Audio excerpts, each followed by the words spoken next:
Chapitre 10. Un dangereux adversaire. Je saisis mon briquet à Amadou et, réprimant le tremblement de mes mains, rallumai la chandelle. Je fixai le mur de terre avec effroi. Une tête, des bras et un torse velu émergeaient du trou. La créature était énorme et elle me regardait. Mes pires craintes se réalisaient. C'était le Bugan. Une large carrure, pratiquement pas de cou, des membres de devant terminés en larges griffes, faites pour creuser. Les longs poils noirs et huileux qui couvraient son corps massif luisaient à la lumière de ma bougie. Vu de près, le plus impressionnant était son visage. Il avait les yeux ronds et perçants d'un prédateur. Mais, quand il se tournait vers la chandelle, il clignait des paupières. Le démon habitait un labyrinthe de ténèbres. Sans doute était-il incommodé par la lumière. La bave dégouttait de son museau frémissant. Un grondement sourd roula dans sa gorge. Il ouvrit la gueule, révélant une dentition capable de vous trancher un bras, une jambe, peut-être même la tête. Ses dents de devant étaient triangulaires, comme celles d'une scie. Celles du fond ressemblaient à des molaires humaines, quoique beaucoup plus grosses. Je comprenais pourquoi on l'appelait le broyeur. En revanche, je me demandais ce qui l'amenait à me rendre visite sous cette apparence. N'aurait-il pas dû approcher, invisible, pour me rendre fou avec ses chuchotements ? Glissant la main gauche dans ma poche, j'enroulai la chaîne d'argent autour de mon poignet. L'immobiliserait-elle ? Et si oui, combien de temps ? Sans mon bâton, que mes agresseurs m'avaient ôté, je n'avais rien pour le tuer. Le Bugan s'extirpa du trou et s'avança vers moi à quatre pattes, haletant comme un chien. Il mesurait 2 fois la taille d'un homme adulte. Comment avait-il pu passer par un boyau aussi étroit ? De l'eau perlait sur sa fourrure. Son haleine fétide me donnait la nausée. Je l'observais, réprimant à haut le cœur. Il se mit à tourner autour de moi, lentement, à distance. Ses halètements se muèrent en reniflements. Soit il se préparait à attaquer, soit il utilisait la méthode des sorcières, qui vous flairait pour vous percer à jour. Je me déplaçais sur les genoux de façon à toujours lui faire face. La chandelle dansait dans ma main, et, sans le vouloir, j'approchai la flamme de son mufle. Était-ce un effet de mon imagination ? Il tressaillit et plissait de nouveau les yeux. Si la plupart des créatures de l'obscur craignent la lumière du jour, elles ne sont habituellement guère troublées par celle d'une chandelle. Sous cette apparence, le Bugan paraissait mal la supporter. Comment réagirait-il au feu ? Une torche présenterait-elle un danger pour lui ? Il recula avec un feulement qui semblait monter du fond de son ventre. Je le menaçai une deuxième fois avec ma chandelle. « Je ne ferais pas ça si j'étais toi », m'interpella une voix depuis l'entrée du tunnel. « Un coup de dent et tu n'aurais plus de bras, ou plus de tête. Il n'en ferait qu'une bouchée. » C'était Horn, le semi-homme. Il me fixait d'un air réprobateur. Je reportai mon attention sur le Bugan. Après avoir accompli un cercle complet, il se préparait sur moi à bondir. J'attendais, tous mes sens aux aguets, la bouche sèche, la main gauche crispée sur ma chaîne d'argent. Or, à mon grand étonnement, la créature recula vers la paroi de terre. Elle s'arrêta à côté de Horn, qui flatta son flanc velu avant de lui murmurer quelque chose à l'oreille. Le démon introduisit son énorme masse dans le trou. Puis les bruits diminuèrent avant de cesser tout à fait. Horn m'observait toujours. « Il te veut, petit, dit-il. Il sait ce que tu es. Le 7e fils d'un 7e fils. L'odeur de ton sang lui plaît. Il aimerait manger ta chair et broyer tes os. Je l'ai rarement vu aussi avide. » Sur ces mots, il fit volte-face et disparut à son tour dans le tunnel. J'attendis que l'écho de ses pas se soit éteint. Alors seulement, dans le silence revenu, j'osai me remettre sur mes pieds et m'approcher du trou.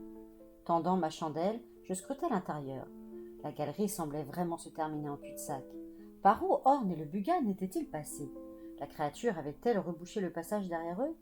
Cela paraissait impossible. Ce que je voyais devant moi n'était pas un éboulis, mais un solide mur de terre. Je tendis l'oreille. Pas un bruit. Le démon me guettait peut-être dans le noir, un peu plus loin. Cependant, le bon sens me disait que, s'il avait voulu me sauter dessus, il l'aurait déjà fait. La curiosité l'emportant sur la peur, je m'introduisis dans le tunnel, la chandelle à la main, et commençai à ramper. Dès que j'eus atteint ce qui, de l'extérieur, ressemblait à un mur, je découvris un virage à angle droit sur ma gauche. Le mur de terre longeait les autres cellules. Voilà à quoi il servait. Permettre au Bugan d'approcher ses victimes sous son apparence physique. Nul doute qu'un tunnel reliait chaque cellule à cette galerie. Avait-on une chance de s'évader par là ? Peu de gens le tenteraient, terrorisés par la visite du démon. Ils ne s'aventureraient pas de ce côté. Mais moi, j'étais un apprenti d'épouvanteur. J'avais connu plus d'une fois des situations terrifiantes. Mon instinct me dictait de suivre ce tunnel. L'instinct est primordial dans ce métier. Puis je me rappelais les avertissements de mon maître. Le dessin du labyrinthe creusé par le Bugan entre les racines des arbres était changeant. Les galeries pouvaient s'écrouler à tout moment. Cette idée m'emplissait de panique. Si un éboulis m'ensevelissait, si je me perdais sous terre et me trouvais nez à nez avec le monstre, ou avec Horn, non, je n'étais pas prêt à courir un tel risque. Je refis lentement le chemin à reculons et regagnai ma cellule. Je soufflai ma chandelle et tentai une fois encore de dormir. J'allais enfin m'assoupir quand j'entendis des pas dans le corridor. Ma première pensée fut que l'épouvanteur avait été capturé. Une clé tourna dans la serrure et 2 hommes entrèrent, munis de torches. « Debout, petit !» m'ordonna l'un d'eux. « On t'emmène à la longue salle. » L'autre s'approcha du tunnel, examina des traces de terre sur le sol. « Tiens, tiens, tu as eu de la visite, on dirait. Il aime flairer ses futures victimes. Il reviendra la nuit prochaine, et les choses sérieuses commenceront, crois-moi. » Nous suivîmes le corridor en sens inverse, longeant les cellules sur notre droite. Aucun son n'en sortait. Était-elle vide? Je m'inquiétais pour Adriana. J'aurais voulu savoir où elle était retenue.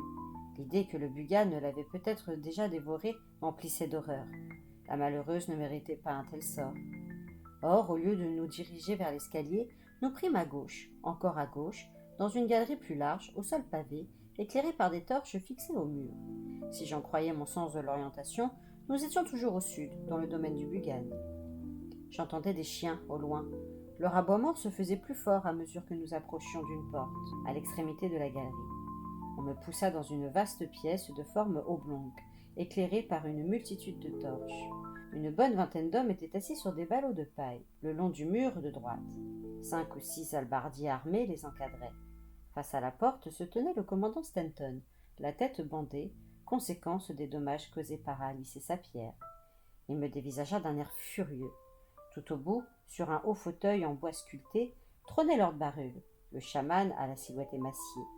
Derrière lui, à sa gauche, bêait l'ouverture d'un sombre tunnel, semblable à celui de ma cellule. Des cages d'acier étaient alignées contre le mur de gauche. J'en comptais 14. Dans chacune d'elles, un chien était enfermé, des bêtes de races diverses, mais toutes de grande taille et d'aspect féroce. J'avais beau m'y attendre, mon estomac se retourna quand je reconnus parmi elles griffes, sang et os. Au milieu de la salle, un vaste espace vide avait été ménagé. De la sueur tachée de sang frais couvrait le sol. Je compris qu'on organisait ici des combats de chiens. Je vis de l'argent changer de main en main. Les hommes pariaient sur le prochain engagement. Lord Barul se leva et, d'un geste, fit taire le tumulte des aboiements. Les chiens s'aplatirent dans leurs cages avec des gémissements plaintifs. 2 cages furent ouvertes. On traîna les bêtes par leurs colliers jusqu'à l'arène centrale. On les mit face à face, leurs museaux se touchant presque. C'étaient des molosses, à la musculature puissante. Pourtant, ils semblaient terrifiés. Leurs gardiens les laissèrent là et reculèrent vers la porte devant laquelle nous nous tenions. Le chaman frappa alors dans ses mains 3 fois. Au 3e claquement, les 2 chiens se transformèrent instantanément en tueurs impitoyables. Ils se ruèrent l'un sur l'autre avec rage. L'affrontement fut aussi rapide que violent. Les chiens se mordaient à pleines dents, et dès la première seconde, le sang jaillit. Incapable de supporter tant d'horreur et de cruauté, je détournai les yeux. Malheureusement, je ne pouvais me boucher les oreilles. Finalement, l'un des combattants poussa un cri aigu, puis se tut. Des applaudissements éclatèrent, des rires mêlés aux jurons des perdants. Quand j'osai regarder de nouveau, on ramenait le vainqueur dans sa cage. Le vaincu gisait sur le flanc, la gorge arrachée. La sueur buvait son sang. Je fus le témoin forcé de 3 autres combats. À chaque fois, je tremblais à l'idée qu'un des chiens de Belarquite soit amené sur l'arène. Ou pire, que l'on contraigne 2 d'entre eux à s'affronter. Soumis au pouvoir du chaman, ils se massacreraient l'un l'autre, je n'en doutais pas. Quand, à mon grand soulagement, le spectacle prit fin, les parieurs commencèrent à quitter la salle. Je fus ramené dans ma cellule et de nouveau laissé dans l'obscurité. Pourquoi m'avait-on imposé un aussi cruel divertissement? Était-ce par simple sadisme, dans le but de me faire souffrir à l'avance du sort réservé à griffes, sang et os? Je n'attendis pas longtemps la réponse à mes questions. Quelque chose frémit dans les ténèbres du tunnel, une vague luminosité. Je sautai sur mes pieds, tous les sens en alerte, craignant une attaque mentale du Bugan. Puis le tremblement se matérialisa et devint une silhouette que je reconnus. De haute taille, presque squelettique, vêtue d'une robe noire, une expression sardonique au fond des yeux, C'était Lord Barud, le chaman. Bien que resté quelque part dans la forteresse, il projetait son esprit devant moi. Le Bugan a grande envie de toi, petit, dit l'apparition. Ce qu'il a flairé lui a plu, mais tel n'est pas ton destin. As-tu apprécié les combats de cette nuit? Je ne répondis pas. Ça aurait pu être pire. J'aurais pu opposer tes chiens l'un à l'autre. La mère contre ses petits, par exemple. C'est une idée.